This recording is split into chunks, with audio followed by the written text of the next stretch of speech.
All right, thank you for staying with Daybreak. This is a special part of it. We're talking about air travel and related studies, but the MD is here with me, Charles Gaku, MD, Air Travel and Related Studies Center. Asante sana for making time. Good morning. Good morning. It's good to see you. Great to be here. Yeah, thank you so much for coming. Used to Inoro TV. Well, my Kikuyu skills are not that good, but yeah, I hope by the end of this all you can teach me a bit of it. Yeah, so that... bigger one now. Yeah. Well, I'm glad to be here. Thank you so much for making time. Glad to be here to discuss things that are very close to my heart. Yeah. Travel and tourism and hospitality. And this is important because just recently we had a bit of a shake-up at the KQ with drama in terms of pilots downing their tools and people having a bad experience. In fact, one of the things we saw was someone from, I think, Nigeria saying, is this the kind of hospitality Kenya offers? Yeah, it was a Ghanaian person. So in your view, this having been in this industry for so long, what have we gotten right and what have we gotten wrong? Okay. For the benefit of viewers, my name is Charles Gaku, Managing Director at Air Travel and Related Studies Center. This is a college specializing in courses in travel and tourism as well as hospitality. Yeah. Quite an old college, 31 years old now, since the first day of December 1991. So my background is nothing else but travel, tourism, and hospitality. Yeah. You're right about the customer experience that we all saw when the KQ staff had down their tools. That was undesirable.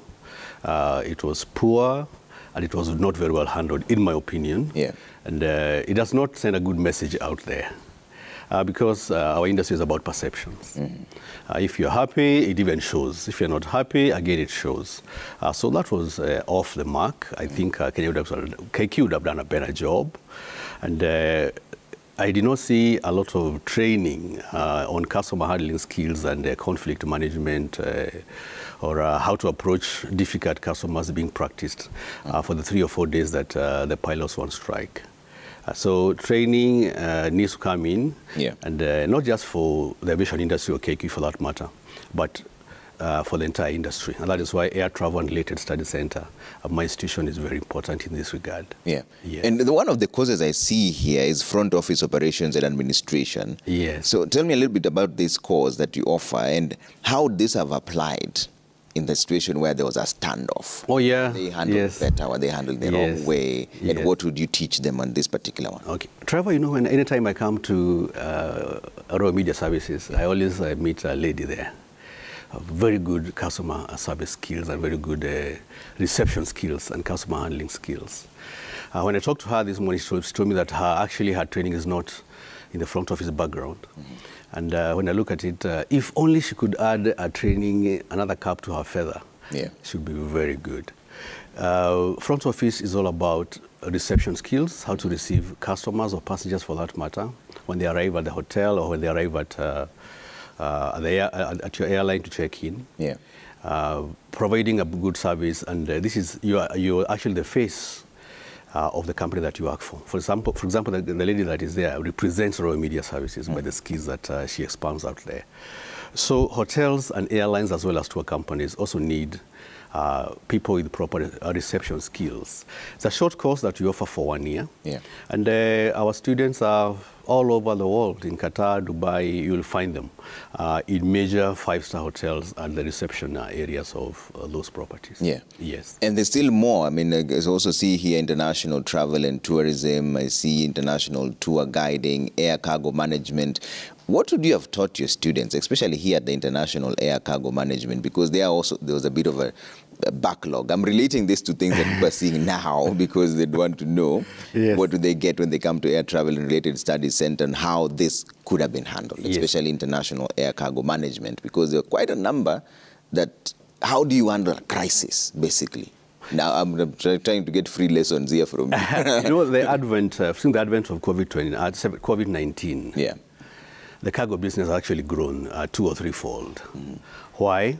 We have pharmaceuticals, we have all these things coming now into our country, and they come by air mainly. I think you have seen all these Qatar and Emirates and Ethiopian Airlines bringing in, AstraZeneca and so on, all that. Air cargo is a very specialized area. And Trevor must tell you that our aircraft don't just carry passengers, they carry cargo as well.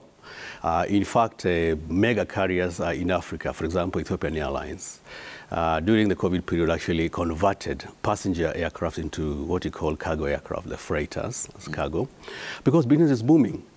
Today, you do not have to, like before, you don't have to go to China to see and supervise your luggage or your cargo being, airlifted and shipped to your country of origin. These days we send for this kind of cargo to come in.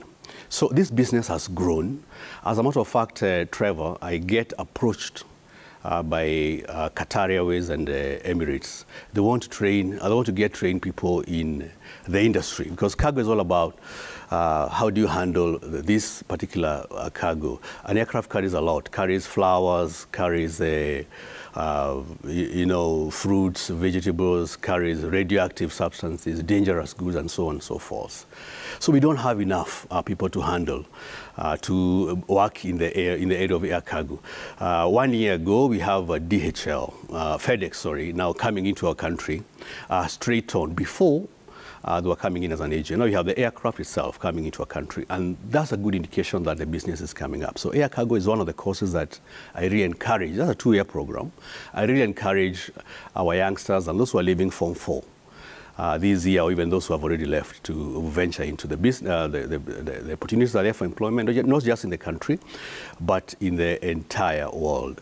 Good thing is that at Air Travel and Related Study Center, our qualifications are again international. We do not have local qualifications. Our qualifications come from International Air Transport Association, IATA. Maybe you've heard of it. IATA is the global body for all the airlines of the world. Kenya Airways, Emirates, Qatar, KLM, South African Airways are members of IATA. Point is, when you flash that IATA qualification to any employer all over the world, wherever it is a recognized qualification. So in terms of training for the industry, I would like parents and students to understand that you need to get an international, globally acceptable qualification, so that you don't just hang around Kenya looking for employment.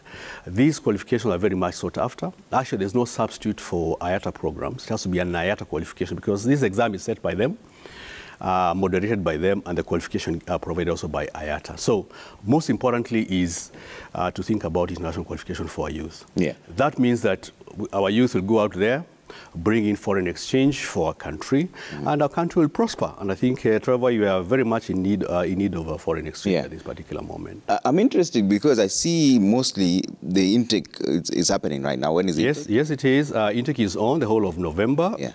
December this year, we have an intake going on. And then we have another intake coming in in January next year. Okay. But the idea is to go for the intake this year, because I think, from 2nd of December, you're going to have KCSE candidates against you for the examination. Yes. What does that mean? That means that if we have this group that finished this year, and they want to join next year, it will be very competitive, because they'll be meeting students who are fresh, more enthusiastic to join our programs. Yeah. Trevor, must say that the decision to make for parents and students is now. We are very lucky to be in a CBC era where it resonates very well with the programs that we offer. Ours are at diploma level. They are skill-based courses. It's either you can cook, because you train chefs. Yeah. It's either you can be an air hostess, you can provide service and provide beverage when the aircraft is in the air. It is either you can be able to issue that particular ticket or organize that particular itinerary for those who want to do a course in travel and tourism. Remember that safaris are booked 6 or 8 months before and paid for before our clients get into this country. So we require students who have done courses in travel and tourism, programs such that when clients arrive, the safari is already sorted out for them. They know that on arrival, you'll have a night at Kempinski. The following day, you go to Mount Kenya Safari Club. From there, you go to Sweetwaters, and then on to Nakuru and Naivasha, Mara, and then finally end up at the Carnival, have your farewell dinner, and then get back to Nairobi. Yeah. So again, Kenya is not just a tourism destination as such. We are venturing more and more now into what we call the MICE business. MICE is meetings, incentives, conferences, and exhibitions. You have seen the big Marriott now. Big such that it looks like now Kempinski is almost dwarfed. Why? That's conference business. We need to think about Kenya not just as a tourism destination, but also a conference destination as well. Yeah. How do you do that? We need to revamp much more our KICC, and I'm happy they're doing good work for the last several years. And our students will get employment opportunities, not just to be chefs, but also to be hotel managers. Yeah. Trevor, you'll be surprised that we don't have enough chefs, not in this country, but worldwide as well. And yet we associate hotels, how good a hotel is with the quality of food that you get when you go there. During your holiday, I think when you come back, kids will always be saying, oh, the food was very great and so on, and not how beautiful the buildings were. Yeah. But here we are. We do not have enough chefs. The ones that we train at Air Travel and Related Study Center are grabbed very fast by the mega hotel chains in Dubai and Qatar and so on and so forth. So this is an area that we need to. On the other hand, in terms of chefs, Trevor, you still get expatriates in our country who come in all the way to spice up that Italian cuisine or American or Japanese or Chinese cuisine coming into our country. Yeah.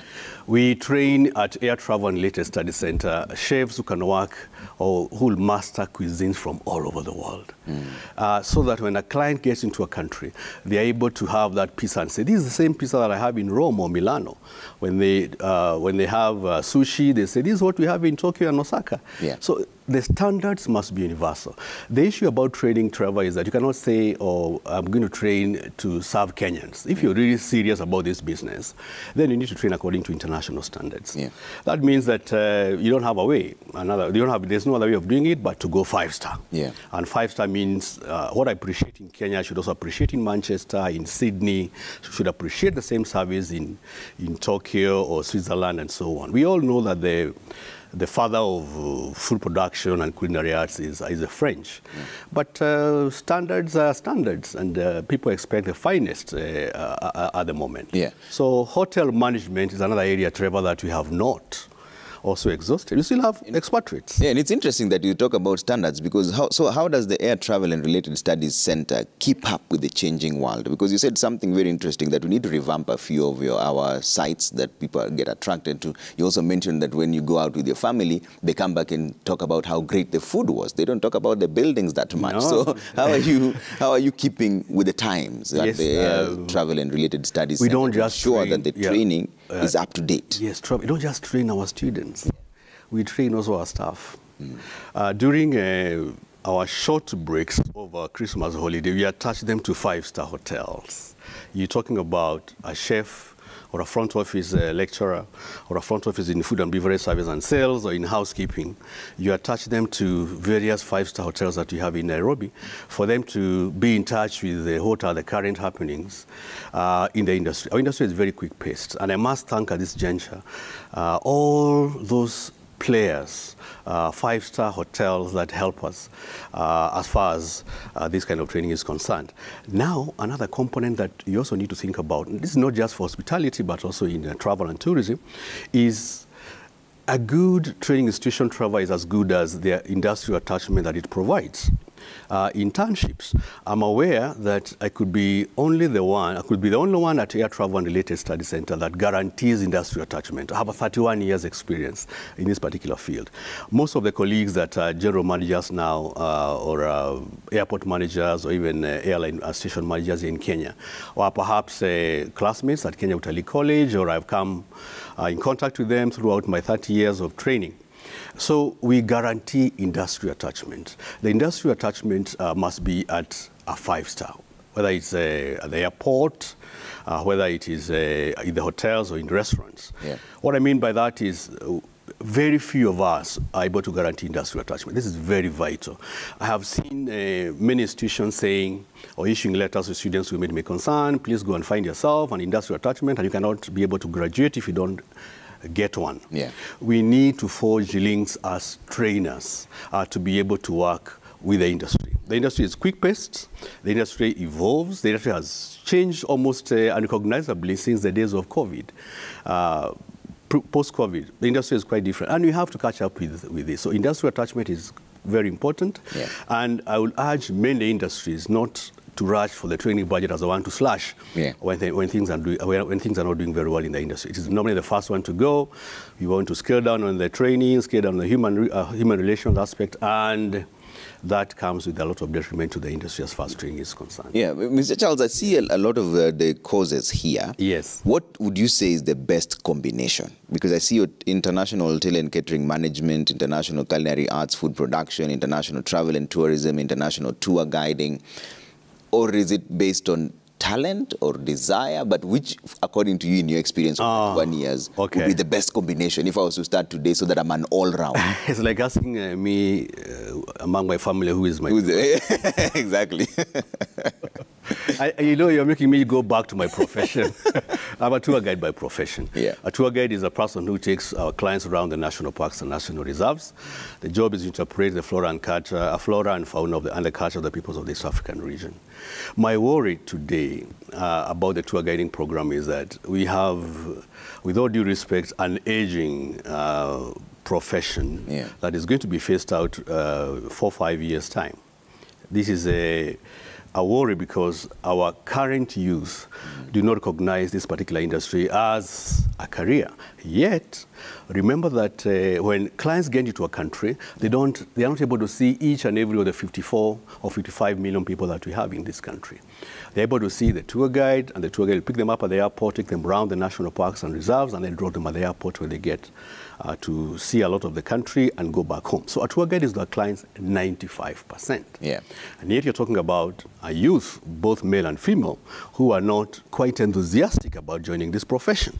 So that is an area that we need to think about, because yes, we'll get the clients coming in, 2 or 3 million that we are targeting to get, but who's going to give them a professional service? Yeah.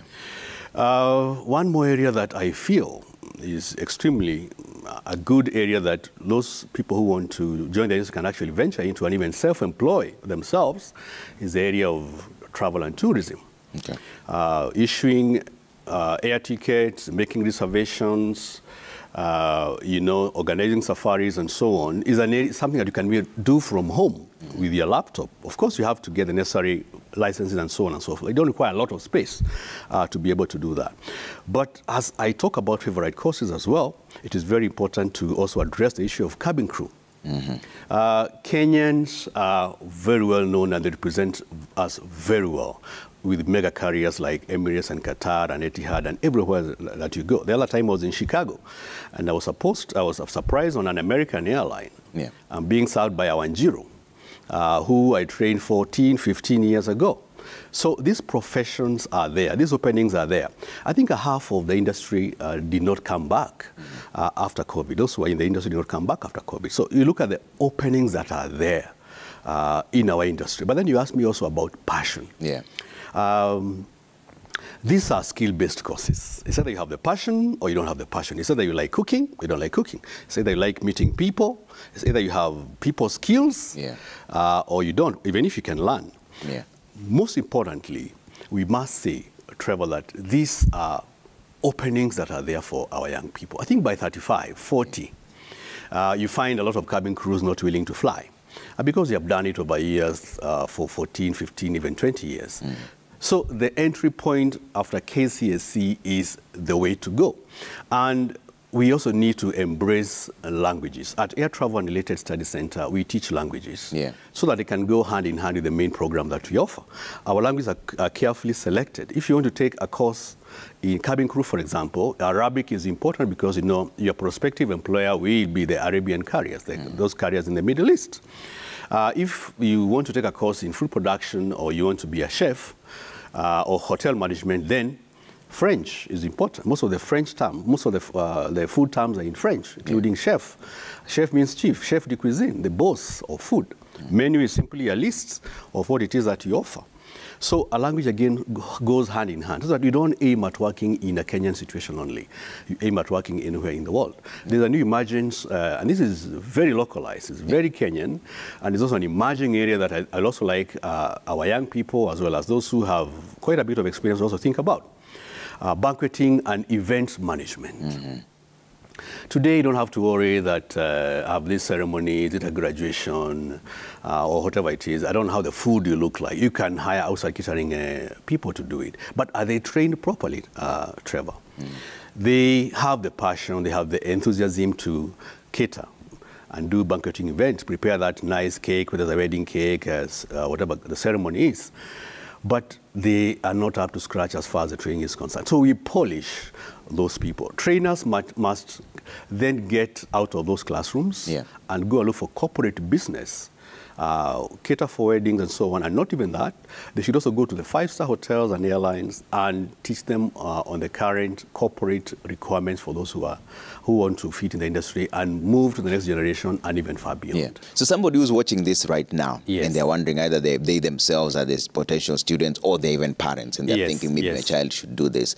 Where do they find you? Where do they start? Do they do this at the comfort of their home? Do they walk into an office? Where do they find you? Yes, Air Travel and Related Study Center is based in Karen, in Nairobi.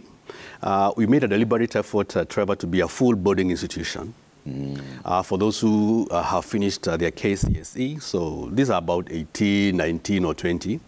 So we make it a full boarding. Why? I'm a product of Utali, and during our Utali days, we are full boarding. I know the benefits of not just giving you a piece of paper called a diploma, but also teaching you other attributes that you require to work in the industry. Can you be able to be punctual? How is your grooming? How is your teamwork? How is your cooperation? And so on and so forth. So we are full boarding. We are at Karen on Rhino Park Road. It's very easy to find us because we have a shuttle from the city center. You pick 111 from railways.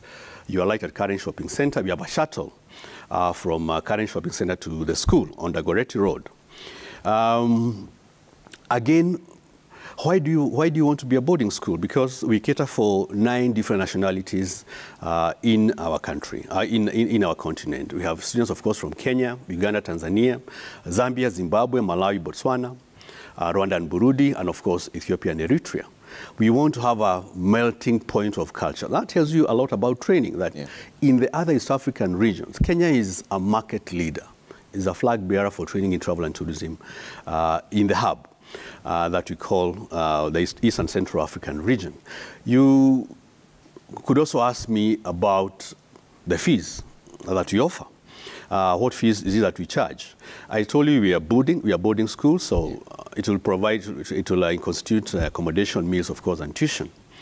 Trevor, for 40,000 shillings a month, I'll take care of all your meals. I'll take care of all your training requirements. I'll take you for an industrial attachment, and of course, I'll give you accommodation. And you said the attachment is guaranteed. And attachment is guaranteed, timed towards the last 6 months of the course, so that in the event that you get employment, you don't have to come back.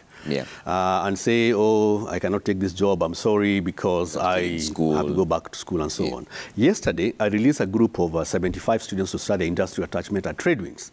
TradeWinds is a ground handling company based at Jomo Kenyatta International Airport. Big time. Our experience, Trevor, has shown that 84% of our students don't come back. They get absorbed wherever it is that we take them for the industrial attachment. 84%? 84%. Why? Massive number. I make sure that I still go to class, Trevor, to make sure that, because I still believe I still have something to offer to the industry. What do I have to offer? I have seen generations and generations of students coming to learn in the industry, to fit in this particular industry. So I make sure that I move with them on the journey to ensure that they are successful. So the 40,000 shillings per month is staggered throughout the entire period? Yes, the entire period. There are those who want to pay it per term, which is 120. Depending. We are flexible. Times are very hard, so we make sure that it's not just about collecting the money, but we wish to accommodate everybody that would like to learn travel and tourism and hospitality. It is one way of making sure that we offload the excesses among our youth as far as employment is concerned. Okay. So that's an area that we are looking for, and that's an area that we wish to capitalize to ensure that our youth remains employed, remains engaged, and our industry is one of the best that can offer solutions to the current unemployment in our country. And back to this 84% getting placements in different places. In your 31 years of experience, what are some of the greatest success stories that even if you reflect when you're sitting at home by yourself, you find yourself smiling? Most is when you're on a flight to Dubai. At that time I was on a flight to Sydney on business class. And I've been told, are you Mwalimu? Yeah. Gaku? I said, yes, I am. My name is Charles Gaku. Yeah. The flight purser is calling you. Flight purser is the person in charge of the service in an aircraft. Oh, the flight purser comes as my former student. I said, Mwalimu, why are you sitting in business class? Can you come to first class? You can't buy that. Yeah. And then, or you get to a reception and of a five-star hotel, wherever it is. Yeah. I was in Kansas the other day, and I get my bills are paid. Again, by who? By a former student. That's what Mwalimu is. That's the joy we derive from being a Mwalimu. Yeah. It's not anything that you can be able to pay. Okay. And also, I have trained generations. It is possible. I think I can cite 3 or 4 families where I've trained students. They have graduated. They joined the industry. They made a career in the industry. They got married, and now they bring me and their kids to train. So you're training generation. Yeah, generation. It is very empowering. It makes you see that this is not just a business, but you're also transforming families and lives. Okay. And that becomes very, very important as far as I'm concerned. So as we wind up on this conversation, Mwalimu Gaku, what is that one thing you'd want the parent to hear from you this morning? Okay. And the potential student as well? What is your message to those 2 categories? Now, I would like to address grades. Yeah. Because I know there are very many parents and very many students who have lost hope because they got a D, because they got a D minus, because they got a D plus or a C minus. 80% of our programs are passion. Our examiners allow us to take students as long as they have gone through high school. They don't limit us as to the grades. That means that they understand very well that this is not about grades, it's about passion. You won't tell me that because you got an A, Trevor, you'll be the best chef in the world. You don't have the passion, you cannot be a good chef. But if you got a D or a D plus or D minus and you really have passion to serve as a tour guide or any other course for that matter that we offer, whether it is housekeeping, whether it is pastry and bakery, whether it is airport operations, whether it is cabin crew, whether it is travel and tourism, the grades are not the 100% that we're looking at. And that is what CBC is all about. So to parents and to students, I like to urge them that the most important thing is to contact me. I hope my contacts are somewhere on air. To contact me so I can start a conversation so that I'm able to assist them to join the industry by coming through Air Travel and Related Studies Center and then becoming professionals in the industry. I also want to urge the boy child, while you're still there, Trevor. My school is 80% ladies and 20% men. That tells you that there is quite a disconnect as far as the boy child is concerned. Yeah. And many of the programs that we offer, like I think you know, chefs, 8 out of the 10 top chefs of the world are actually male, are not female. And yet when I go to career talks, and talk about cooking and so on, you see some boys at the back giggling. Yeah. They don't think it's a worthwhile career. And you know that chefs are sometimes, in many aspects, paid more than even the hotel managers. So this is an area that we will actually need to think about. One more thing also to principals of high schools, which is a source of my business. Yeah. Principals of high schools sometimes are rigid in providing career talk opportunities for professionals like us. We don't charge, but we get some rigidity when it comes to us going and talking about careers in travel and tourism industry. Why they say, no, my students go to the university, all of them, don't come and talk to them about diplomas. These are international diplomas, and in many cases, they're even worth more. The value of them is actually worth more than a degree in many aspects. So let's open it up. Let's open our country. Some countries like Germany are where they are because they have a strong middle class at diploma level. Most of the institutions that you find, education institutions you find in Germany are actually technical colleges. And you know where Germany is. So let's open it up. And I love the government talking about TVET more and more, because if you have to industrialize, then you must go the TVET way.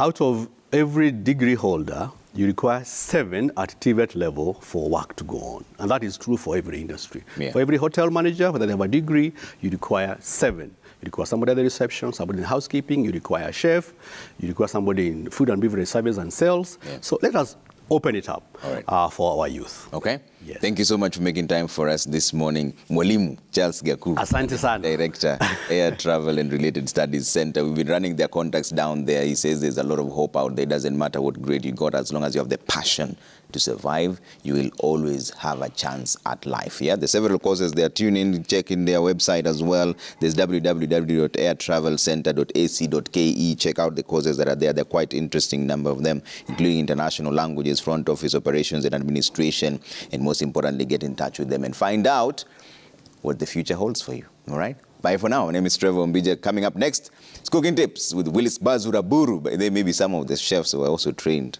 at the Air Travel and Related Studies. No doubt. No doubt about that. Bye for now. Thank you so much. Thank you very much.